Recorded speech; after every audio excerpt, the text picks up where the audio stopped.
కార్తీక మాసం మొత్తం దీపారాధన చేయడం ఒక ఎత్తు అయితే మార్గశిర మాసం పాడ్యమి రోజు దీపారాధన చేయడం మరొక ఎత్తు. కార్తీక మాసం నెల రోజులు దీపారాధన చేయలేని వారు లేదా ఏదైనా ఆటంకం వల్ల చేయడం కుదరని వారు ఈ రోజు అంటే మార్గశిర శుద్ధ పాడ్యమి రోజు దీపారాధన చేయడం అంటే పాడ్యమి రోజు దీపాలను వెలిగించడం తప్పనిసరిగా చేయాలి. అయితే ఈ పోలి పాడ్యమి రోజు ఎన్ని దీపాలు వెలిగించాలి, ఎలా వెలిగించాలి, ఏ సమయంలో వెలిగించాలి, ఏ ముహూర్తంలో వెలిగించాలి అంటే డిసెంబర్ 12వ తేదీ మంగళవారం ఈ విధంగా వెలిగించాలా లేదా డిసెంబర్ 13వ తేదీ బుధవారం ఇలా వెలిగించాలా అనే విషయాల గురించి ఇప్పుడు తెలుసుకుందాం. కార్తీక మాసంలో నెలంతా దీపారాధన చేసి కార్తీక దీపాలు వెలిగించి ఇక ఆఖరి రోజున అంటే పోలీ పాడ్యమి రోజున దీపాలు వదులుతాం. ఈ రోజున పోలీ స్వర్గంగా మనం భావిస్తాం. కార్తీక మాసంలో ఆఖరి రోజైన కార్తీక అమావాస్య అనేది ఈ నెల అంటే డిసెంబర్ 12వ తేదీ మంగళవారం రోజు వచ్చింది. ఈ రోజు అమావాస్య తిథి అనేది డిసెంబర్ 12వ తేదీ ఉదయం 6:24 మొదలై డిసెంబర్ 13వ తేదీ ఉదయం 5:02 ముగుస్తుంది. ఇక ఆ తర్వాత అంటే డిసెంబర్ 13వ తేదీ మార్గశిర మాస పాడ్యమి మొదలవుతుంది. ఎప్పుడైనా సరే పోలీ పాడ్యమి ఎప్పుడు జరుపుకోవాలి అంటే పాడ్యమి తిథి ఉన్న సమయంలోనే పోలీ పాడ్యమి జరుపుకోవాలి. అంటే డిసెంబర్ 13వ తేదీ బుధవారం పోలీ పాడ్యమిగా జరుపుకోవాలి. అమావాస్య రోజు పోలీ పాడ్యమి దీపాలు అస్సలు వెలిగించకూడదు. ఆఖరి రోజు దీపాలు వెలిగించడం అంటే మార్గశిర మాసం మొదటి రోజు అంటే పాడ్యమి రోజు దీపాలను వెలిగించడమే లెక్క. దీనిని పోలీ పాడ్యమి దీపాలుగా వెలిగిస్తారు. చాలా మందికి ఒక సందేహం ఉంటుంది. ఆఖరి రోజు డిసెంబర్ 12వ తేదీ కాబట్టి అంటే మంగళవారం రోజు పోలీ పాడ్యమి దీపాలు వెలిగించవచ్చా అనే సందేహం ఉంటుంది. కానీ ఇలా అస్సలు చేయకూడదు. మార్గశిర మాసం మొదటి రోజున పోలీ పాడ్యమిని జరుపుకోవాలి. అంటే డిసెంబర్ 13వ తేదీ బుధవారం తెల్లవారుజామున పాడ్యమి గడియలు ఉన్నాయి కాబట్టి ఈ రోజునే పోలీ పాడ్యమిగా జరుపుకోవాలి. ఈ బుధవారం తెల్లవారుజామునే పోలీ పాడ్యమిగా జరుపుకోవాలి. ఈరోజు దీపాలను వదలాలి. ఈరోజు అందరూ కూడా దీపాలను వెలిగించాలి. ఇక పాడ్యమి తిథి అనేది ఎప్పుడు మొదలైంది అంటే డిసెంబర్ 13వ తేదీ ఉదయం 5 గంటలకు ప్రారంభమై డిసెంబర్ 14వ తేదీ ఉదయం 3:09 ముగుస్తుంది. డిసెంబర్ 13వ తేదీ సూర్యోదయ సమయంలో పాడ్యమి తిథి ఉంది కాబట్టి డిసెంబర్ 13వ తేదీని పోలీ పాడ్యమిగా జరుపుకోవాలి. పోలీ పాడ్యమి దీపాలు ఎప్పుడూ కూడా తెల్లవారుజామున మాత్రమే వదలాలి. ఈ పాడ్యమి దీపాలు వదిలిపెట్టేందుకు బ్రాహ్మీ ముహూర్తం అనేది ఎంతో ముఖ్యం. మరి ఆ బ్రాహ్మీ ముహూర్తం ఎప్పుడు వచ్చిందో ఇప్పుడు తెలుసుకుందాం. డిసెంబర్ 13వ తేదీ సూర్యోదయ సమయం వచ్చేసి 6:25 సూర్యోదయ సమయం ఉంది. ఈ సమయానికి 48 నిమిషాల ముందు కాలాన్ని అసూయ ముహూర్తము అంటారు. దానికి 48 నిమిషాల ముందు కాలాన్ని బ్రాహ్మీ ముహూర్తం అంటారు. అంటే ఈరోజు సూర్యోదయాన్ని పరిగణలోకి తీసుకుంటే అంటే ఈరోజు సూర్యోదయం ఉదయం 6:25 అవుతుంది. కాబట్టి బ్రాహ్మీ ముహూర్తం వచ్చేసి తెల్లవారుజామున 4:25 నుంచి 5:34 వరకు ఉండే కాలాన్ని బ్రాహ్మీ ముహూర్తం అంటారు. ఈ సమయంలో పాడ్యమి దీపాలు వెలిగించడం చాలా మంచిది. ఇక పూజను ఏ విధంగా చేసుకోవాలో ఇప్పుడు తెలుసుకుందాం. పోలీ పాడ్యమి రోజు దగ్గరలో ఉన్న నదిలో లేదా చెరువులో స్నానం చేయడం మంచిది. అలా కుదరని పక్షంలో ఇంట్లో స్నానం చేసి శుభ్రమైన బట్టలు కట్టుకుని పూజా గదిని ఇంటిని శుభ్రం చేసుకోవాలి. తరువాత పూజను ప్రారంభించాలి.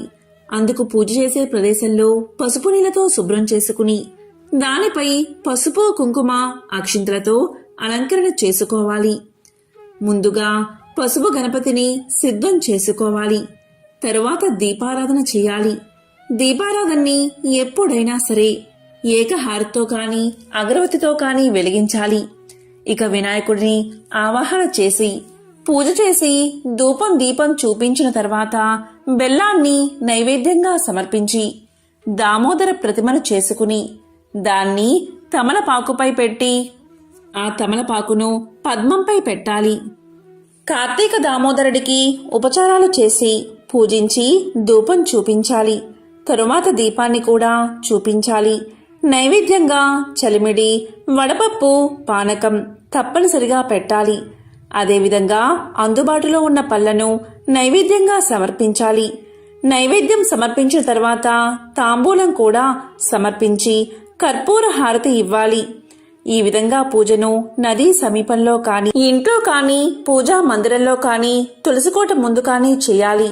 ఇక ఇప్పుడు అరటి డొప్పలో కాని అరటి పువ్వు డొప్పలో కాని లేక కొబ్బరి చిప్పలో కాని ఆవు నేతిలో లేక నువ్వుల నూనెలో నానబెట్టిన వత్తులు పెట్టి 3 కాని 5 కాని 7 కాని ఇలా బేసి సంఖ్యలో ఒత్తుల్ని పెట్టి వాటిని యథావిధిగా వెలిగించాలి. బ్రాహ్మీ ముహూర్తంలో పోలీ పాడ్యమి దీపాలు వెలిగించడం చాలా మంచిది. కార్తీక మాసమంతా కార్తీక దామోదర పూజ చెయ్యలేక ఒత్తులు వెలిగించలేని వారు ఈ చివరి రోజైనా చక్కగా 31 ఒత్తులు వెలిగించి నీటిలో వదలాలి. ఈ విధంగా చేయడం వల్ల నెలంతా పూజ చేసిన పుణ్యం, అదేవిధంగా దీపారాధన ఫలితం మీకు కలుగుతుంది. ప్రతిరోజు పూజ చేసుకుని దీపాలు వెలిగించిన వారు యథావిధిగా 3 కాని 5 కాని ఈ విధంగా బేసి సంఖ్యలో ఒత్తులు వెలిగించాలి. పిల్లల చేత కూడా ఒత్తులు వెలిగించి నీటిలో వదిలేలా చేయాలి. ఇక చివరి రోజు ఈ విధంగా దీపాలు వెలిగించి కార్తీక దామోదర, దయా దామోదర, మోక్ష దామోదర, కృతికా మహాలక్ష్మి అనుకుంటూ దీపాలకు పసుపు కుంకుమ అక్షింతలు పువ్వులతో పూజ చేసి ధూపం చూపించి నైవేద్యంగా కొంచెం చలివిడి వడపప్పు కలిపి ప్రసాదాన్ని అరటి దుప్పలో పెట్టాలి. తరువాత కొబ్బరికాయతో నైవేద్యంగా సమర్పించిన తర్వాత వాటిని నీటిలో వదిలిపెట్టాలి.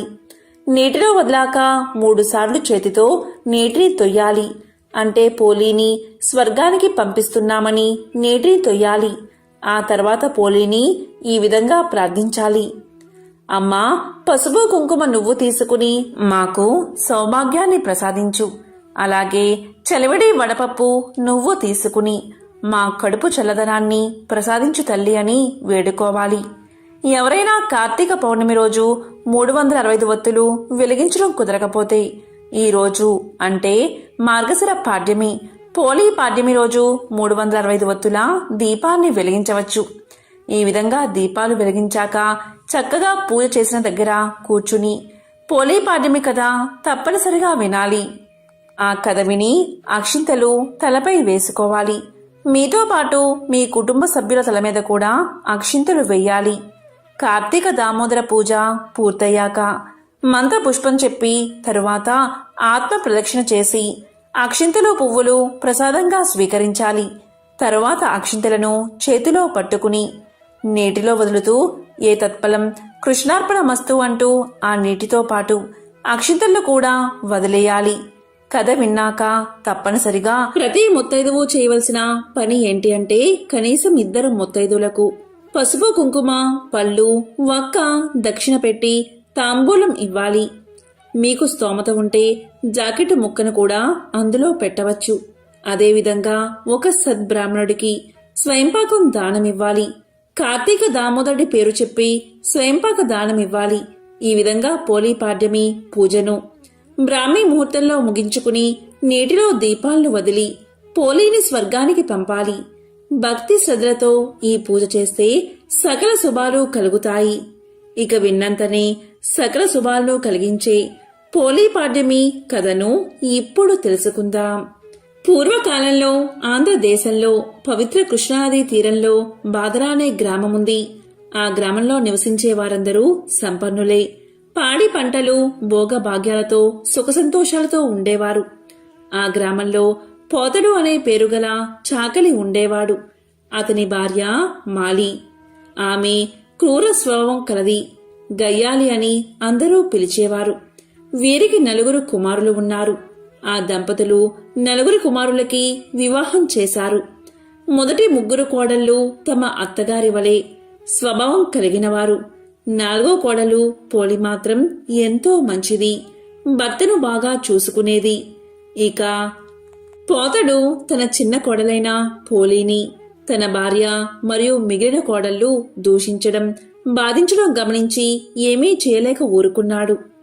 ఇంటి పనులన్నీ ఆమెతోనే చేయించడం, ఆమెపై చాడీలు చెప్పి ఆమె భర్తతో పోలిని కొట్టించడం చేసి సంతోషపడేవారు మిగతా కోడళ్ళు.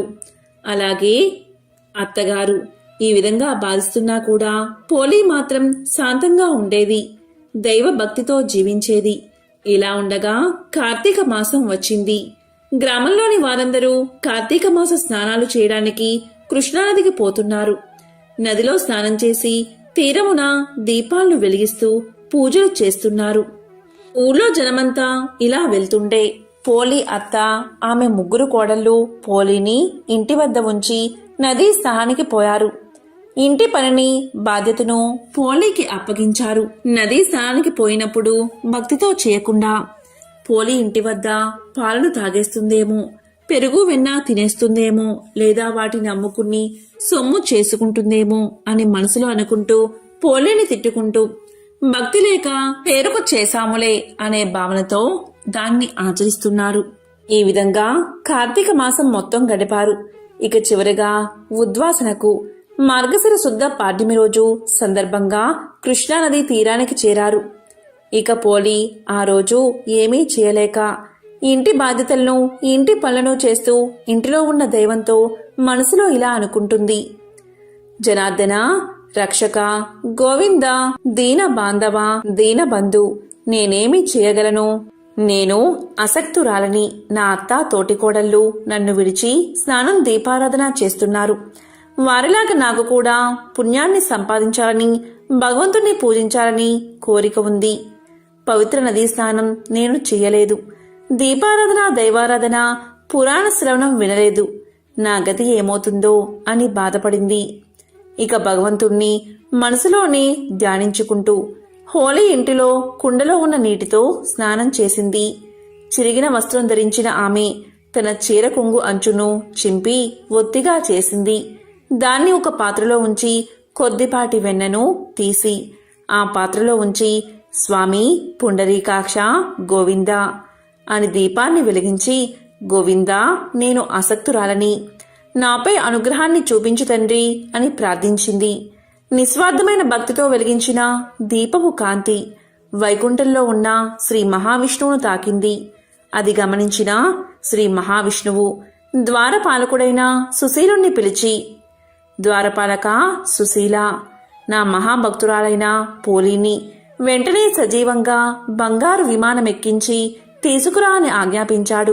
ఇక సుశీలుడు బంగారు విమానంతో వచ్చి, ఓ సాధ్వి, మంచి నడవడిక గల ఉత్తమురాలా, నిన్ను వెంటనే వైకుంఠానికి తీసుకురమ్మని శ్రీ మహావిష్ణువు పంపారు.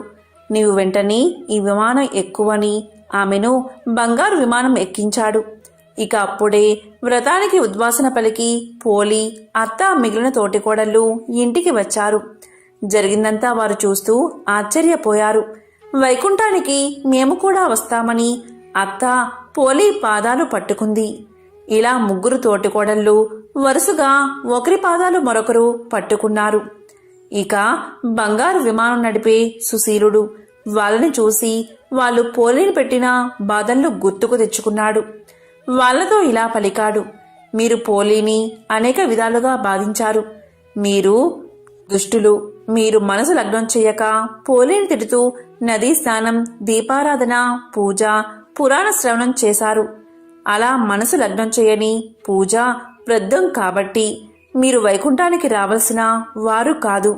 మీకు కుంభీపాక రౌరవాది నరకాలే తగినవి అని చేతిలో ఉన్న కత్తితో అత్త చేతులు నరికాడు. అప్పుడు ముగ్గురు కోడళ్ళు అత్త నేల మీద పడ్డారు. ఇక సుశీలుడు మిక్కిలి ఆనందంతో పోలిని వైకుంఠానికి తీసుకుపోయాడు. ఇదే పోలి స్వర్గం కదా. ఎంతో పవిత్రమైన ఈ కథను విన్నా, చదివినా, చెప్పినా, వినిపించినా వారి జన్మ ధన్యమవుతుంది. జన్మల పాపాలు తొలగి కోటి జన్మల మహాపుణ్యం వస్తుంది. ఓం నమః శివాయ. ఓం నమో నారాయణాయ.